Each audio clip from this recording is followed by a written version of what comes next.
Hello and welcome to the special by ThePrint.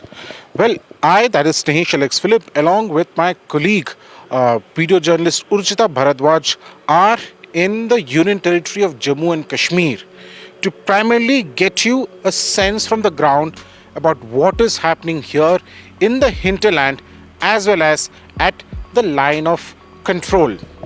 Now, what Urjita and I traveled to Uri and visited the Command Setu post where trade used to happen between India and Pakistan till the Balakot strikes in 2019. Well, I am here at the Command Aman Setu post. Now, this is the traditional Silk route, the road that was built by the Britishers for trade. And this particular post, the Command Setu bridge, was constructed way back in 2005 as part of the confidence building measures by the both countries following the 2003 ceasefire agreement.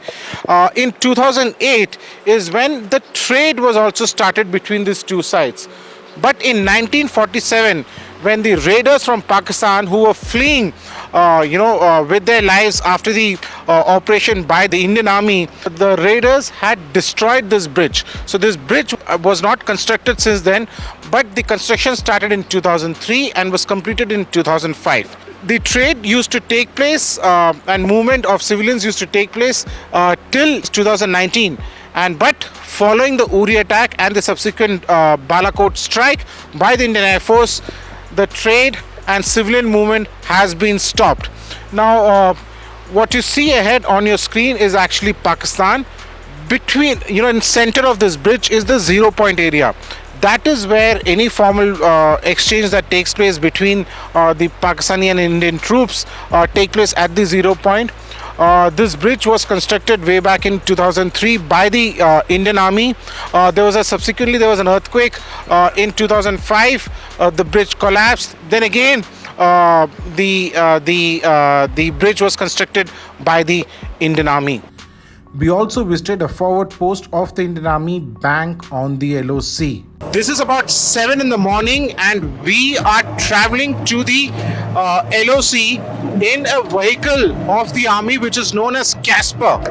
Now, Casper is a bulletproof vehicle. It's an anti-mine vehicle. Now, as you can see, these glasses are completely bulletproof. We are nearing the LoC, and the reason why we are traveling in this bulletproof vehicle is because of the fears of enemy fire that could take place. While there is a ceasefire in place since 25th February last year, one cannot still take chances. So this is a Casper. This is heavily used by the army for transportation of troops, towards the LoC, as well as for operations in the hinterland. Now, any operation that takes place, anti-terror operations that take place in the hinterland, and by hinterland I mean within the Union Territory of Jammu and Kashmir, this vehicle is used to transport the troops, safely.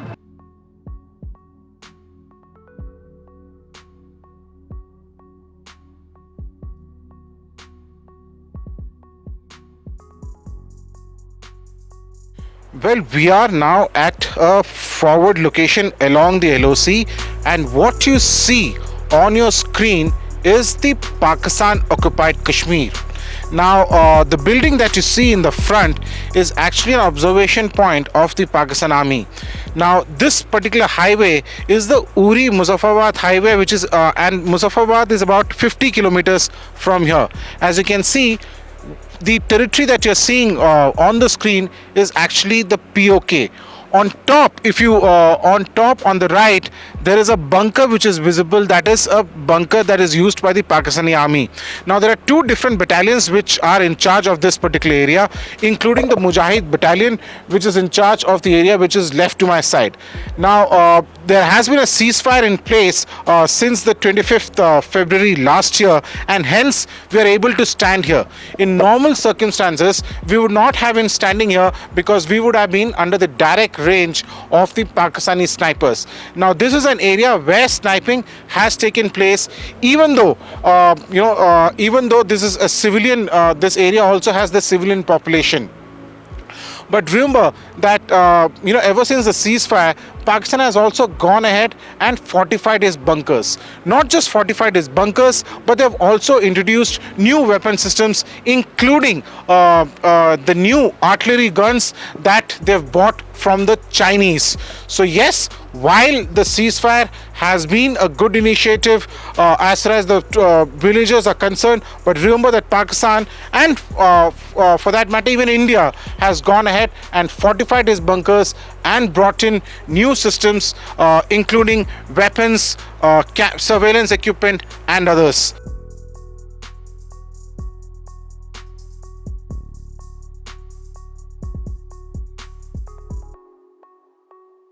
I have with me the GOC, that is General Officer Commanding of the 19th Infantry Division of the Indian Army, Major General Ajay Chandpuria. General, welcome to the print. Thank you. So, since 25th February last year, how do you see this LoC, sir? The change Right, dynamics. as you are aware, the ceasefire understanding between the two armies was agreed upon on 25th of February 2021. So it is almost a year since then. First and foremost is that on our side, I think the biggest advantage has been the peace and tranquility enjoyed by the civilians, large number of civilian population which is living close to the line of control. They have been able to move out freely without any fear. Civil administration, I think a lot of infrastructure projects which were getting affected by the ceasefire violations have now found momentum, and we see remarkable improvement and pace in the execution of such projects. So I think that's been a phenomenal part. On the other side, the enemy had really been battered in the ceasefire violations prior to that. So we see a lot of construction activities, a lot of defense preparedness going on there. And on our side, we've been able to work on our infrastructure and further improve on our war preparedness. So I think all in all, it has been of tremendous advantage to especially our local population living close to the line of control. Absolutely, sir. I spoke to the villagers and that's what they said. But you mentioned a very important point, that the enemy on the other side, and this is what I've also come to know, is the fact that they're fortifying their positions. They've inducted new kinds of weapons, new kind of surveillance systems, things that we've also done. But the Pakistanis, as you mentioned, were earlier battered very badly earlier. But now they seem to be making a lot of construction activity, fortifying the bunkers. How do you see that, sir, in the coming days ahead? Well, see, defense preparedness for any army is a part of ongoing process, and having really suffered in the course of these ceasefire violations prior to the understanding, there has been concerted efforts that is visible from here, whether it relates to defense preparedness, induction of heavy caliber weapons, or improvement in infrastructure. Well, that shouldn't deter us from that fact that we have a line of control to defend, and I think our forces are well equipped, well oriented, and all these things are factored in the military planning should any situation arise.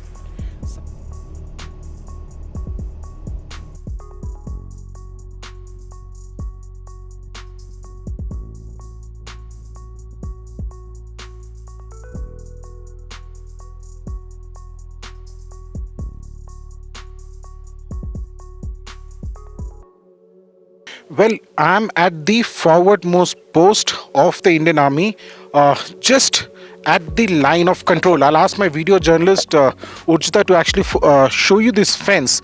This is the LC fence in this particular location, the name of which I'm obviously not taking because of the security sensitivities involved. But I'll ask my video journalist to focus on a patrol that is taking place by the Indian Army. This is a patrol team of about 8 soldiers. This is a mix of regular soldiers as well as soldiers from the special forces. Their job is to continuously undertake a patrol to ensure that there is no infiltration that takes place in this particular location. Now on the screen that you see, while this is the LC fence, down there beyond those the forest area is a nala. And that nala is the one which differentiates the LC, that is a line of control. So that is considered as a line of control which goes further down and joins the Jhelum. Now this particular area is a very sensitive location, and Behind me, of course, is the Pakistan occupied Kashmir, and where there are multiple posts of the Pakistani military, which is used to provide cover fire for the infiltration. The Besides, of course, the infiltration of the foreign terrorists, the Pakistanis also try and push in various kinds of contraband, primarily the narcotics. So it's part of the narco terrorism that we have spoken about earlier.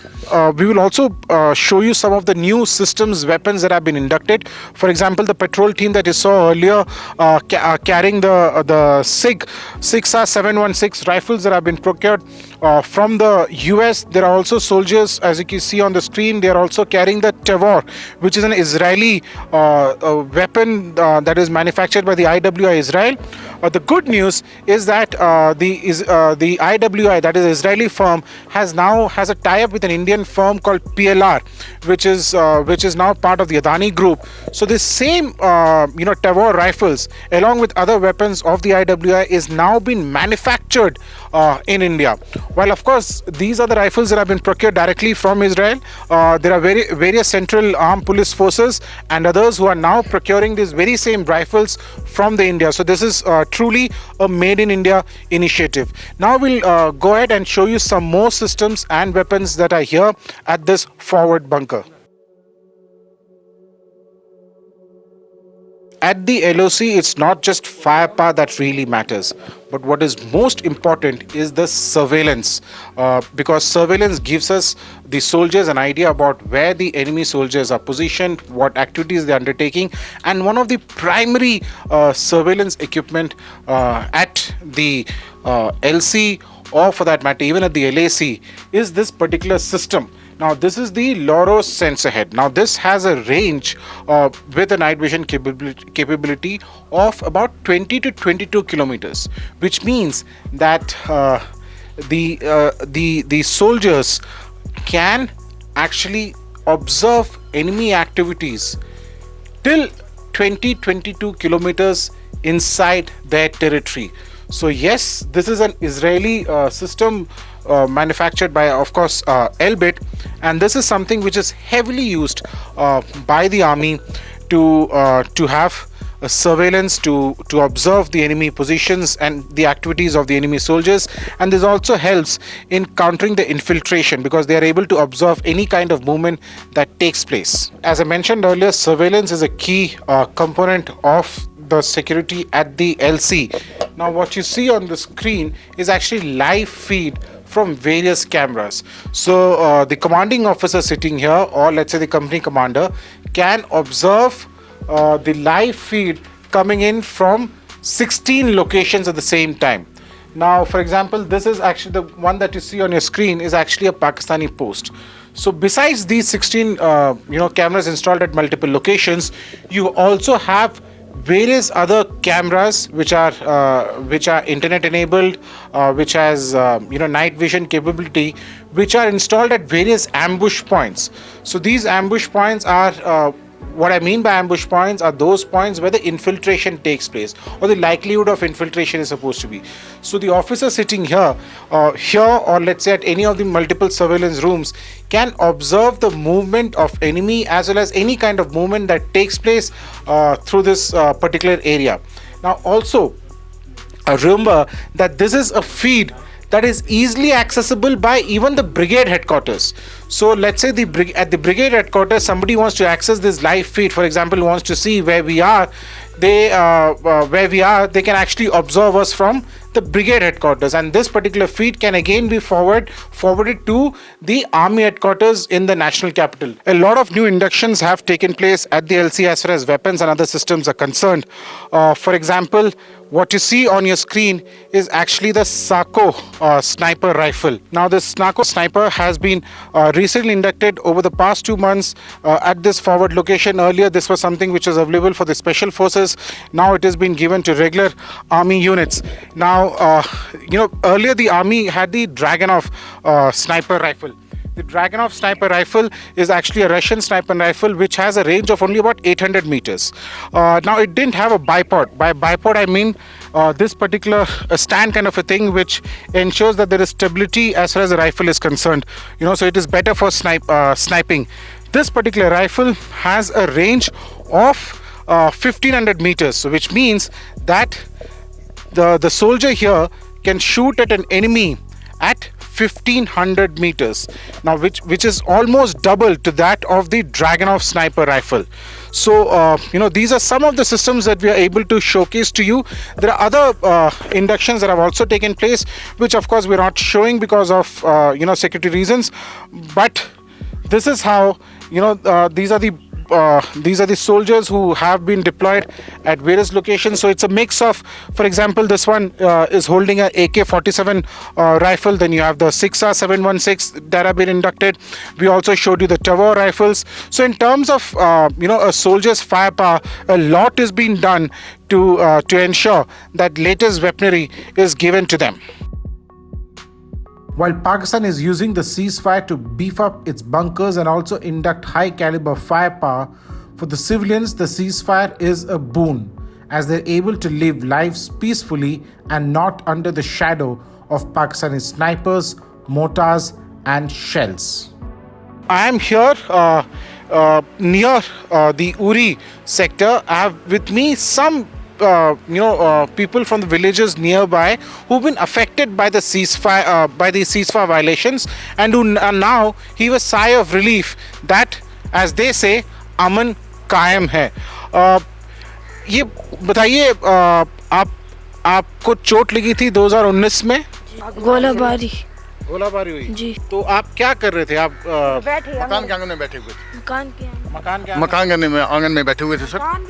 तो गोला आ गया पाकिस्तान की तरफ से, वो यहाँ गिरा, तो मेरे घर के 5 आदमी वहीं मौके पे जख्मी हो गए. Well, as they mentioned, they were sitting in within the porch of the house when a shell fired by Pakistani army landed right at the very same porch that they were sitting in, which led to injuries of these people. I have with me another two young kids from the villages here nearby. They are part of the border villages. We'll just try and understand from them how the life has changed for these two young children here. आप बताइए, जब गोलाबारी होती तो कैसा लगता था? बहुत डर लगता था. डर लगता था जी. आपको? मुझे नहीं लगता था. आपको नहीं लगता था? No. So well, she's a brave girl. She says she was not afraid of the shelling. But अब जब पीस जो सीज़फायर एग्रीमेंट फिर से हुआ है, अमन कायम हुआ है, अब कोई गोलाबारी नहीं लगती है, तो अब कैसा लगता है आपको? अब बहुत अच्छा फील होता है. तो आप अभी खेलने जा सकते हो आराम से, बिना डर के आप खेल सकते हो, कोई गोलाबारी नहीं आ रही है? जी सर, बहुत अच्छे से खेलते हैं. आपको कभी डर लगता है कि शायद दोबारा से स्टार्ट ना हो जाए सब कुछ? सर, इस बात का तो हमें हमेशा ही डर रहता है सर. अब हमें इंडियन आर्मी ने बैंकर्स दिए हैं सर, ये बहुत अच्छी बात है हमारे गांव के लिए. 2 बैंक्स बन चुके हैं और 4 की अभी इनाग्रेशन काम लगा हुआ है सर. अब हम जब भी अब फायरिंग होगी हम सर उसमें जाके छुप सकते हैं. तो एक चीज़ बताइए, जैसे पाकिस्तानी साइड पे जो उनके जो पोस्ट होते हैं, काफ़ी उनके विलेजेस में, उनके जो गाँव में पाकिस्तानी आर्मी पोस्ट बनाती है, क्या इंडियन आर्मी आपके गांव में कोई पोस्ट है क्या आपके? नहीं सर, बिल्कुल भी नहीं. इंडियन आर्मी ने कभी हमारे गांव में इस तरह पोस्ट कभी नहीं बनाई. यस सर, ये जो बोल रहे हैं ठीक बोल रहे हैं सर. उन्होंने बनाई है मगर हमारे गांव से थोड़े दूर बनाई है सर. उन्होंने कभी हमें कभी नहीं परेशान किया sir. Well, there you go. This is something that is an important point to note. On the Pakistani side, many of the Pakistani posts are located within the villages, within the POK villages. However, in this case, on the Indian side, the Indian Army has not created any such post in villages. So when the Pakistani troops target these villages, they cannot claim that they have been targeting because the Indian military positions are there. They are targeting these villages because they want to target these very same people that you see on your screen.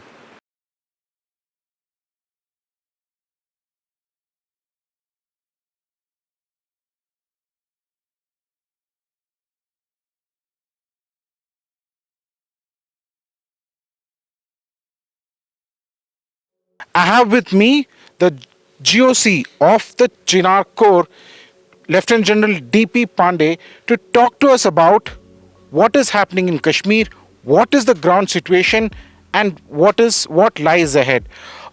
How do you look at this ceasefire?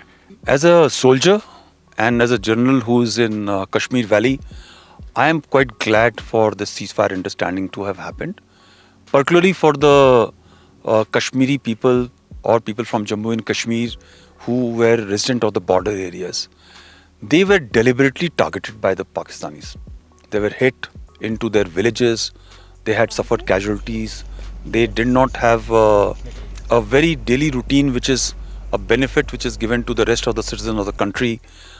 This last 1 year has been great for them. The children are, in spite of the COVID, they are able to go out to their schools, colleges. They are able to run their businesses. They are able to tend to their farms, orchards, take out their animals out to the field, and they are living a great life. I think it's a great positive. I hope that the compulsions for which the ceasefire understanding was achieved was requested for by the Pakistanis remains, and they continue to follow this path of ensuring the ceasefire understanding for our people.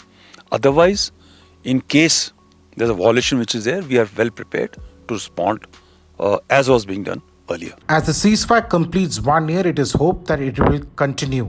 But then it all depends on Pakistan, and as General Pandey said, depends on whether the compulsions that force Pakistan to seek such an agreement remains or not.